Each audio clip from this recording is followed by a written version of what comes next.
molila odbornike da ovu skupštinu privedemo kraju, da se ovo već otelo kontroli. Što se tiče biranja, ja u životu sam uvijek bila ta koja bira. Gospodine Pajiću, vi ste mi se, dok niste imidž taj naprosto promenili, naočare, frizi, to možda ste mi se malo i svidjeli, ali što se tiče toga što za govornicom pričate, da se vi nekom nešto nudite i da se ne nudite, pa hajde priznajte javno da ste me iza onih vrata pitali lepo da dođem kod vas, kao odbornica. Hajde, molim vas. Čisto o biranju. Znači, ovde pred govornicom vi birate, a tamo iza vrata birate drugačije. Nemojte tako. Ajte, molim vas da ovo privedemo kraju, inače ću proglasiti pauzu. Molim vas, pa da se gradonačelnik obrati. Ajde, gospodin Pajiću, samo kratko, molim vas.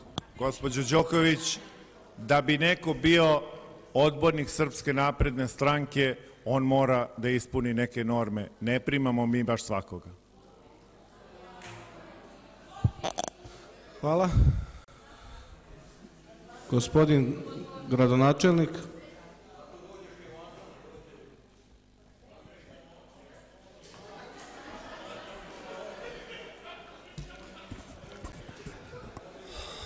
Hvala, gospodine predsjedniče, uvaženi odbornici. Ja znam da je današnja rasprava duga i da dugo traje, da su možda nekima živci pri kraju i da ovdje imamo ozbiljne teme o kojima razgovaramo. Nisam mislio da se javim.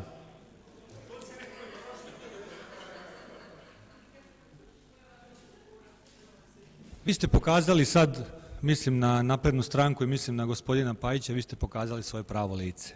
Nekako vi možete da se krijete jedno vreme i možete da glumite i da glumatate ovde, ali ne vredi i vi ne možete protiv svoje prirode. I da vaša priroda izađe na površinu kad tad. I uvek izađe, evo baš negde u ovo vreme kad se negde stvari privode kraju, tačno, kako bih rekao, svako pokaže svoje pravo lice. I pošto ja na vas ne gledam kao na sve druge odbornike u Skupštini, jer vi za mene niste odbornik, jer ste član vlade, a ne možete biti član vlade i zastupati građane u isto vreme, ja onda mogu da vam kažem još nešto, a to je da treba da se stidite. Treba da se stidite ovoga što ste rekli upravo sada, sve ovo što ste izdjeli u zadnjih 15 minuta. Treba da se stidite što vređate žene, treba da se stidite što ste prošli put vređali Rome, treba da se stidite što vređate ljude, da su lopovi, da kradu, da otimaju i ko zna šta još. Vi treba da se stidite, a vi predstavljate najvišu vlast u ovoj državi. Vi vodite vladu, vi ste u vladi Republike Srbije. Šta mi možemo da očekujemo od takve vlade, kad se u njoj nalaze takvi ljudi, sa takvim idejama, takvim, kako bih rekao, nastupima? To je prosto neverovatno šta ste vi danas sve izgovorili. To što ste vi danas izgovorili, to pas s maslom ne bi pojeo, a da li će sud da presudi u nečiju korist, odlučit će sud. Ali ja moram da ustanem da kažem da sam protiv svega ovoga što ste vi danas rekli. Vi ste danas ponovo iznijeli niz optužbi koji su u najmanju ruku vrlo teška krivična dela. O raznim aktivnostima raznih nekih ljudi. Te neko je nekom nudio neke pare, neko nekog podmitio, kupio, ukrao, oteo i šta sve ne. I to tako iznosite paušalno i mislite da posjedujete apsolutnu slobodu. Vi morate da shvatite da slobodu imaju i drugi ljudi, imaju pravo da hodaju, da budu uvaženi, da budu saslušani, da se njihova reč čuje, a ne samo vaša reč i ne samo vaše mišljenje. Vi ste ovde danas uvredili sve odbornike Skupštine grada i uradili sve ono za što ste zapravo optuživali gospodina Vuletića. Vi ovde pretite iz Skupštine u Skupštinu, pretite inspekcijama, pretite tužilaštvima, pretite policijama, presuđujete umesto državnih organa i radite sve ono što radi vlada Republike Srbije. Dakle, zloupotrebljavate sve institucije. I onda vam je krivo kad vam se pojave neki ljudi na ulici. Pa šta mislite, da su građani trebali da ostanu kući, da ćute na vaš medijski mrak, na vaše uvrede, na vaša nipodaštavanja, na zloupotrebe institucija? Izašli su i protestuju. To se desi svakom onom ko ne poštuje institucije. To se desi svakom onom ko ne poštuje svoj narod. Vi ste pokazali u ovom izbornom procesu da ne poštujete svoje sugrađane. Uvredili ste ih svakog trenutka, svaku priliku kad ste dobili, vi ste ih uvredili. Danas ste ih uvredili. I ja imam pravo to vama da govorim, pošto vi za mene niste odbornik. Vređate svoje koalicione partnere, sad vam ne valja ni Vuk Drašković koji se podržava sve ove godine. Ni on vam ne valja. Prosto neverovatno. U stanju ste da uvredite bilo koga ako prosledite da u tom trenutku vama donosi nekakvu trenutnu političku korist. To je potpuno neverovatno. I sad mi treba da budemo puni razumevanja za vas i vašu situaciju i ne znam ti ja šta. Dakle, vi ste u stanju da zloupotrebite lošu finansijsku situaciju u kojoj se nalaze tamo neki zaposleni u apoteci, da biste iz toga izvukli poene. Mi smo jedini grad koji nudi rešenje. Niko drugi ne nudi rešenje. Država ćuti. Ja sam danas rekao, dajući izjavu, da bi trebalo da počne država nešto da radi umjesto da ćuti. Da počne da radi već nešto mesecima unazad, država ništa ne radi. Država treba da pruži odgovore na najvažnija pitanja koja se u njoj dešavaju, a zdravstvo jeste jedno od najvažnijih pitanja. Rad apoteka i zdravstvena zaštita je jedno od najvažnijih pitanja. I mi nikad ne dobijemo nikakvo rešenje, nikakav odgovor, nego je najlakše uzeti pare lokalnim samoupravama, onda njima dati da se oni time bave, da to rešavaju. I evo mi smo rešili. Izdali smo 7 objekata, dobili smo ponude na 73 miliona dinara i evo rešili smo polovinu dugovanja. I sada ćemo ući u realizaciju prema potraživanja prema poveriocima i prema zaposlenima. Onda će biti ponuđeno zaposlenima da pređu kod drugog poslodavca da rade, da im se obezbedi posao, da se obezbedi zdravstvena zaštita i da se sačuva imovina grada, pošto ste vi u stanju da sačite imovinu grada kao da je to nečija tuđa imovina, kao da to nije imovina sugrađana. A onda na sve to ovde u ovoj gradskoj skupštini, koja zaseda češće od jednom mesečno, ovo je jedina gradska skupština u Srbiji koja zaseda češće od jednom mesečno, vi tvrdite da se ovde sprovodi demokratski teror. Pa demokratski teror je sam po sebi pleonazam. To je nemoguće. Nemoguće je da vi ništa ne razumete. Znači, vi ne razumete o čemu se ovde radi, zašto ste vi tu gde jeste i čime se vi bavite i šta je vaš zadatak. I pošto ne znate, vi onda počnete iz tog svog neznanja da pričate koje kakve stvari.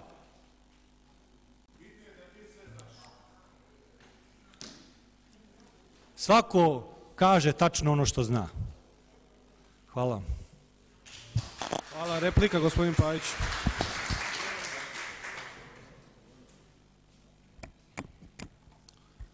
Gospodine Zelenoviću, vaša nervoza govori sve. Vi mislite da ste ovime nešto postigli, mislite da ste ubedili naše sugrađane da je Šabac po svemu prvi, da se u Šapcu divno živi, da u Šapcu sve radi, da u Šabac dolaze investitori, da je Šabac grad sa stopom jedan od najboljih gradova u Srbiji po stopi nezaposlenosti, da po visini primanja Šabac je u vrhu u Republici Srbiji pa i šire, da smo izgradili one autoputeve koje ste vi obećavali kroz Šabac, da smo sve to, i to naši sugrađani znaju da je sve to tako, zato što ste im, kako gospodin Vuletić kaže, kako im je to omogućio čovek koji nije ovde i verovatno vi kao njegov naslednik, odnosno vi ste naslednik posle poplava gospodina Miloševića. To što vi mislite da ćete svojim obraćanjem sprečiti demokratsko mišljenje u ovom skupštinskom domu, vama ne daje za pravo da se tako ophodite prema bilo kom odborniku. Svako od nas ima pravo da iznese svoje mišljenje. Svako od nas ima pravo da se pokaje za ono što je uradio. Svako od nas ima moralno pravo da kaže da, podigao sam ruku, ali mi zaista nije bilo jasno, tražim da se to glasanje ponovi. Svako od nas ima pravo da kaže da mu se ne sviđa način na koji se rešava apotekarska ustanova. Svako od nas ima pravo da kaže da ste vi nesposobni da rešite sve ovo vreme apotekarsku ustanovu, broj nezaposlenih u gradu, nesposobni da dovedete investitore u ovaj grad, nesposobni da ovaj grad ima perspektivu. Zbog toga ja zaista ne vidim razlog tolikog stepena ljubomore prema funkciji, odnosno mestu člana vlade i ja zaista nisam odgovoran što me vlada izabrala na mesto pomoćnika ministra. Ja sam ponosan zato što su moji rezultati u prethodnom periodu bili jedini faktor koji me na to mesto postavio. Ja sam neko ko poštuje funkcije na kojima se nalazi, ali isto tako neko ko je iza sebe imao rezultat. Hvala. Sve ono što ja želim da vam kažem imate u Informeru Srpske napredne stranke. Hvala. Gospodin Stanarčić.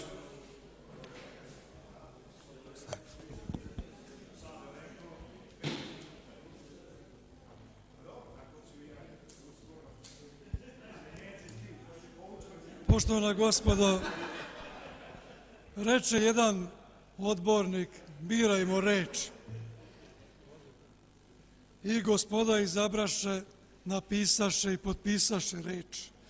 Da je neko nestručan, da je neko nesavestan, da može da prouzrokuje veću štetu i sve najgore od čoveku.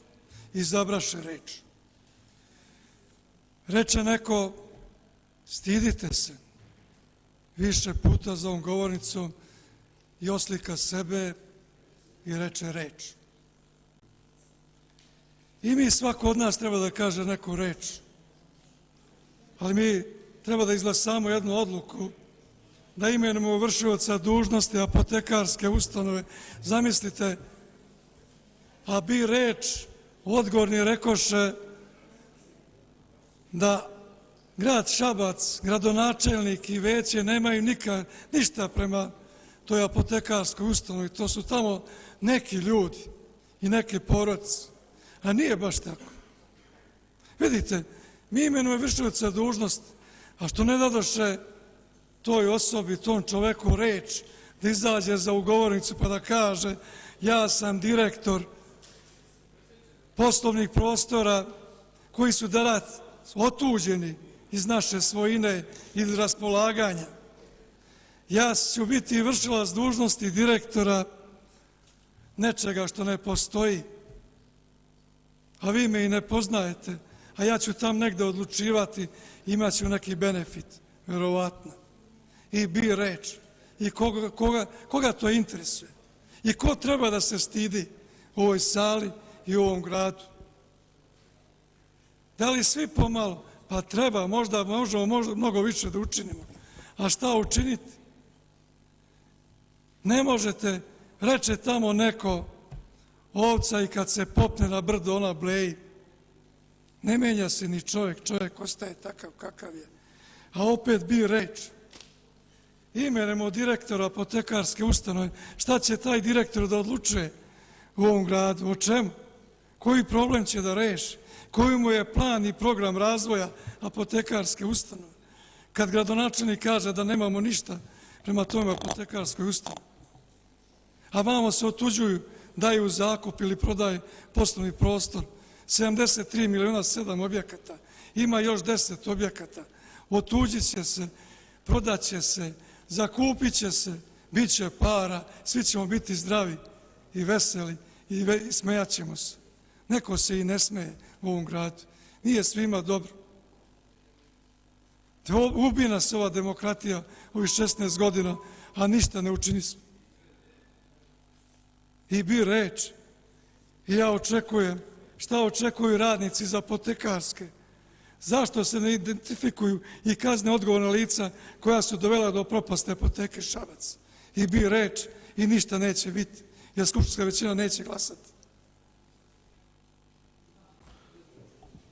Milica Ranković, samo brzo. Jesi još neko javlja za reč?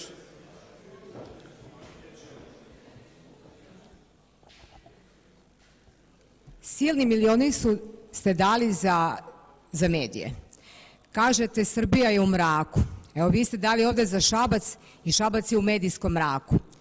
Te silne milione bolje da ste usredsredili na apotekarsku ustanovu za koju kažete da niste nadležni, a vidite, menjate njihovo rukovodstvo. Baš me zanima, nisam pitala kad je bilo to apotekarsko ustanove, interesuje me da li će ta direktorica apotekarske ustanove primati platu i upravni odbor. Će oni primati platu? Ili će oni biti isto neplaćeni kao ovi radnici, ljudi, kao apotekari što rade u apoteci? Kako možete da kažete ovde pred svima nama i da nas ubeđujete da smo mi prosto sišli sa uma i kažete vi niste nadležni, mi sad ovde lupetamo sve i svašta i to je nama odgovara da uzmemo političke poene. Pa nismo mi rekli ljudima da dođu ovde da plaču u suzama i kažu mi nemamo 8 meseci primanja. Vi ste odgovorni za to. Vi, gospodo, godišnje dajete od 100 do 150 miliona za nevladine organizacije. I kažete između ostalog da taj deo novca ide za Caritas. Pa Caritas može da kupi celu Srbiju. Što niste taj deo novca usmerili za ove žene da dobiju platu? Nego se pravite, da ne kažem šta. Hoćete da kažete, gospodine Zelenoviću, jeste isplatili trg izvođačima? Jeste isplatili trg izvođačima? Svima se isplatili. Ne, molim vas, pa to vam i kažem upravo. Pre 2 godine i vi dugujete i dalje izvođačima. Ima li to smisla?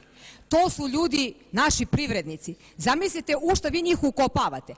Ne platite im, uberete poene kao političke, vi ste uradili nešto, naravno u tuđem trošku. A plus onda još hoćete njih da uvučete, da vam još po nešto urade i da im ne platite.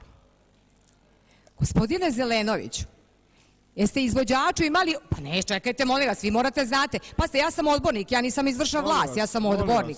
Pitam ja, Jazaki, imate radove, izvršne radove, 82 miliona ste rekli da to košta neko izvođen, jedan deo radova i košta 82 miliona. Jeste imali ponudu za 52 miliona? Što ste odbili?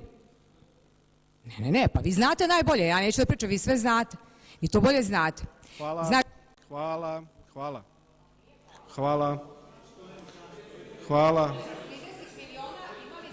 Izvolite. Hvala vam, gospođo Ranković, hvala vam.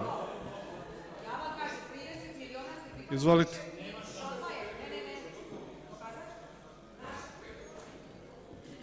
Evo biste.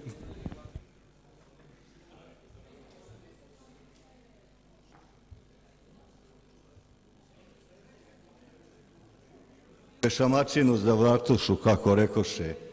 Ali eto, za ovu tačku, gospodine predsjedniče, vi ste direktno krivi, prekršili ste Poslovnik 70.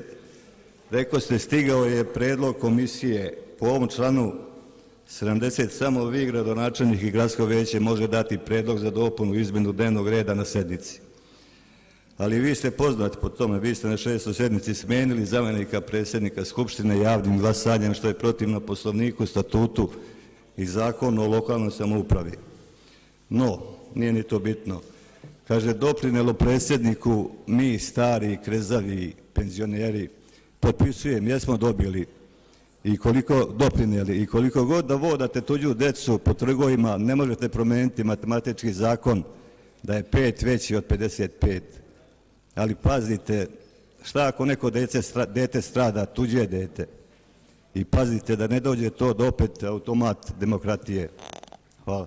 Hvala. Pošto se niko više ne javlja za reč, zaključujem raspravu i stavljam na glasanje predlog rešenja o imenovanju Danke Stanolović za vršioca dužnosti direktora apoteke Šabac. Ko je za?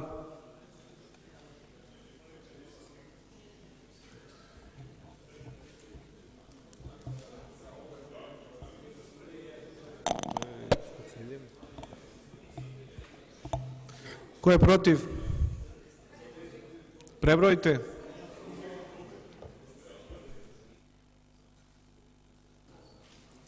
Ima li neko uzdržan? Hvala.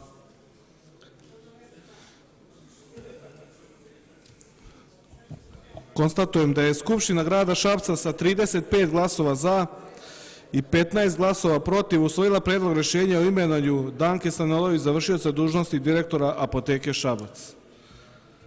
Prelazimo na 18. tačku dnevnog reda.